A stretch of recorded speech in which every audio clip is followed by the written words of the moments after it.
Hi hello SM क्रिएटेशनमध्ये सगळ्यांचं स्वागत आहे। तर चला आज आपण शेपूची भाजी कशी बनवायची ते बघूयात। तर इथे मी शेपू घेतलेला आहे। तर आता याला छान असं निवडून घ्यायचं आहे। पिवळे पानं काढून टाकायचे आणि चांगले पानं घ्यायचे आणि ते निवडून घ्यायचे। तर आता इथे बघू शकता एक वाटी आपण इथे मुगाची डाळ घेतलेली आहे। आता ही डाळ स्वच्छ धुवून हिला भिजू घालायची आहे। डाळ बुडेपर्यंत पाणी टाकायचं आणि हिला भिजू द्यायची अर्धा एक तास। तर इथे बघू शकता आपण स्वच्छ धुवून घेतलेले आहे। तर आता याच्यामध्ये एक ग्लास पाणी टाकून आले भिजू द्यायचे अर्धा तास किंवा एखादा तास ते भिजेपर्यंत भिजू द्यायची। ही पटकन भिजते। तर चला आपण इथे डाळ भिजून घेऊयात। तर इथे बघू शकता आपण शेपूची भाजी अशी छान बारीक कापून घेतलेली आहे।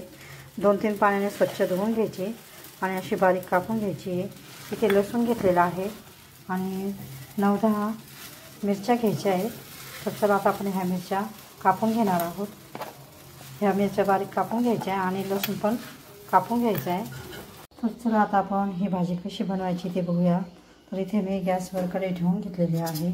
तर 2 चमचे तेल टाकून घेतलेलं आहे। इथे बघू शकता 1 चमचा आपण जिरे टाकून घ्यायचे।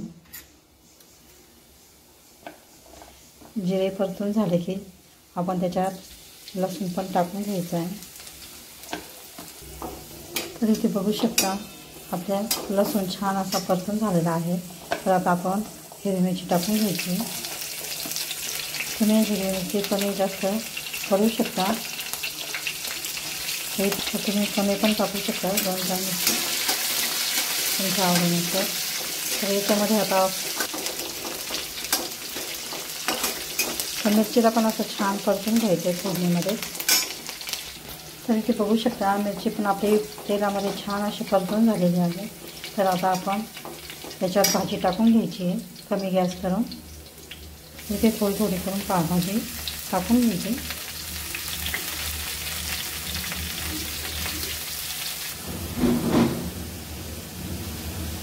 तर इथे बघू शकता आपण पूर्ण भाजी टाकून घेतलेली आहे। ती तेलात अशी छान परतून घ्यायची फोडणीमध्ये खालीवर करून घ्यायची फोडणीमध्ये अशा पद्धतीने।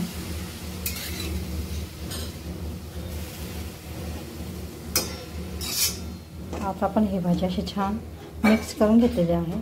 तर आता याच्यामध्ये आपण ही भिजवलेली मुगाची डाळ ह्याच्यावरून टाकून घ्यायची हे अशा पद्धतीने। हे बघू शकता तुम्ही अर्धी वाटी टाकू शकता किंवा कमी टाकली तरी चालते मुगाची डाळ। मी इथं थोडी जास्तच टाकलेली आहे। मुगाच्या डाळीने पण छान लागते ती भाजी। आणि याला डाळ टाकल्यानंतर अशी छान मिक्स करून घ्यायची। डाळ टाकल्यानंतर याच्यात छान अशी मिक्स करून घ्यायची। पूर्ण भाजीमध्ये ही डाळ मिक्स व्हायला पाहिजे अशा पद्धतीने हलवून घ्यायची चांगली।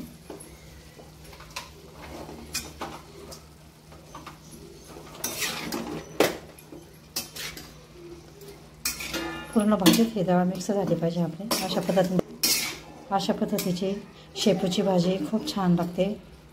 नक्की करून बघा। जर माझी व्हिडिओ रेसिपी आवडत असेल तर लाईक करा, शेअर करा, चॅनलला सबस्क्राईब करा।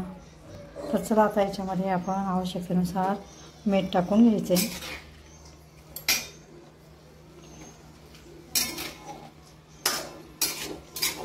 ही भाजी तुम्ही पोळीसोबत, भाकरीसोबत, वरण भातासोबत पण खाऊ शकता, खिचडीसोबत खाऊ शकता।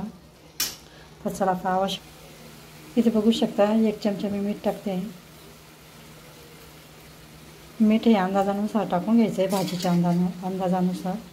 मीठ टाकल्यानंतर याला छान अशी परतून घ्यायची, पूर्ण मिक्स करून घ्यायची भाजी आणि याच्यावर झाकण ठेवून याला वाफवून घ्यायची कमी गॅस करून।